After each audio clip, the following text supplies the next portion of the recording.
မျက်စိလေးရလာတာဟာဒုက္ခရလာနားရလာတာဒုက္ခရနှာခေါင်းရလာတာလည်းဘာကြောင့်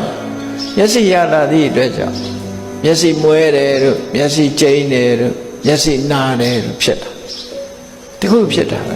ခန္ဓာရထားသည့်အတွက်ကြောင့်ခန္ဓာဒုက္ခခံလေအောင်ပေါ့ရထားတဲ့ခန္ဓာလေးကပန်းလေးလိုပဲရှားစားလေးတော့လန်းလန်းဆန်းဆန်းလေးလို့အောင်မရပန်းကမှရာစာလေးလန်းသေးတယ်လူခန္ဓာဆိုတာရကြရမလန်းမှုသိပြီနော်ပန်းလို့လည်းမမွေးဘူးလေမမွေးလို့မှအိမ်သားထဲမှာချက်ချပြီးတော့တန့်ရှင်းလုပ်နေချာတကူလုံးဟာနန်းစော်ရေပချိုးလို့ရှိရင်နန်းစော်တယ်အဲ့တော့ဘဝဆိုတဲ့ခန္ဓာကြီးတွေဟာရလာကြတဲ့ကမတက်မတက်ရွံ့စပွဲတွေကိုရလာတာဖြစ်တယ်ရလာပြီးတော့လေဒီတိုင်းအေးစေးစေးနုနုပြူပြူချိပြောရှုပြောနဲ့နေတာမဟုတ်ဘူးတဖြည်းဖြည်းအိုမင်းရေရော်လာတဲ့လူခန္ဓာကိုယူချိအသက်အရွယ်ရ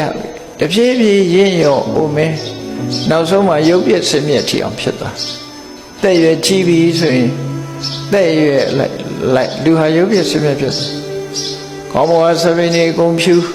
သွားရကျူဖြူတာဖုံးကွယ်ခြင်းတဲ့ကဆေးဆုပ်သွားရကျူတာဖုံးကွယ်ခြင်းတဲ့ကသွားဆိုင်အဲ့လိုကာကွယ်မှုတွေလှုပ်ရင်းနဲ့ပဲနောက်ဆုံးကြတော့လဲဆင်းသွားတဲ့သဘောမျိုးဖြစ်တယ်အဲ့တော့အခုလိုမတည်မြဲပဲနဲ့ရှိနေတဲ့အချိန်မှာလည်းဒုက္ခတွေပဲပေးတယ်အဆုံးသတ်တော့လည်းပဲဒုက္ခနဲ့အဆုံးသတ်တယ်ဆိုတဲ့ဒီခန္ဓာ၅ပါးဟာဘယ်လိုလုပ်ပြီးအကောင်းဖြစ်လဲ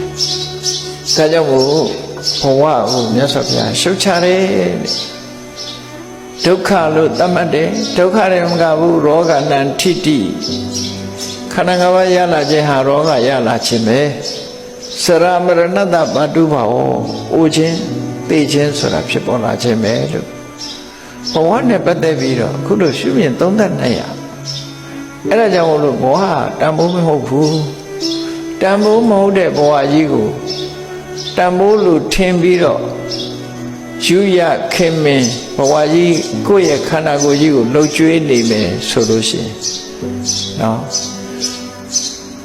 ဆင်းရဲမခံဘူးပင်မမခံဘူးခန္ဓာကြီးကိုလှုပ်ကြွေးနေမယ်ဒီခန္ဓာကြီးကိုပဲထာဝရထင်ပြီးတော့မလှအောင်ပြင်းတယ်မဝအောင်စားတယ်အဲ့ဒီလိုနဲ့အချိန်ကုန်သွားမယ်ဆိုရင်ဘာတန်ဖိုးမှမရလိုက်ဘူးဘာတန်ဖိုးမှမရလိုက်လို့အသက်ရှင်ရခြင်းရဲ့အကျိုးတရားလည်းဘာမှမရဒါဖြင့်ဘဝကိုအကြောင်းပြုပြီးတန်ဖိုးရအောင်မလုပ်အောင်နံပါတ်1ကိုခြင်းသီလနဲ့ပြည့်စုံအောင်ကြိုးစားနံပါတ်2အသိပညာရရှိတမာတိတည်ငြိမ်အောင်ကြိုးစားနံပါတ်3ပညာရအောင်ကြိုးစားလို့ဟောဒီဘဝခန္ဓာကိုအကြောင်းပြုပြီးတော့ဆိုပါတော့ယန္တာမဏိတွေတိရရှင်တွေလူ့ကြောင့်တွေအလုံးဟာဘာကိုတန်မိုးထားပြီးတော့လုပ်ရမလဲလို့ဆိုရင်ကိုချင်းသီလကိုတန်မိုးထားပြီးကိုချင်းသီလပြန်ရအောင်ကြိုးစားခိုင်မာအောင်ကြိုးစားအသိပညာကိုတန်မိုးထားပြီးတော့အသိပညာရအောင်လေ့လာသိဖို့အထောက်သူတို့ဆိုလို့တယ်နော်အဲ့ဒါလို့ကိုချင်းသီလလည်းကောင်းလာမယ်အသိပညာတွေလည်းရရှိလာမယ်စိတ်ဓာတ်တွေလည်းတည်ငြိမ်မှုတွေရလာပြီဆိုရင်အဲ့ဒါဟာဘဝတည်းကရရှိထားတဲ့တန်ဖိုးလို့ဒီလိုပြောရမှာဖြစ်တယ်အဲ့ဒီတန်ဖိုးရပြီဆိုတော့မှအသက်ရှည်လေးပိုကောင်းလေဒီတန်ဖိုးတွေမပါဘဲနဲ့အသက်ရှည်နေတာတော့တန်ဖိုးမရှိဘူးလို့ဒါကိုမှတ်သားပြီး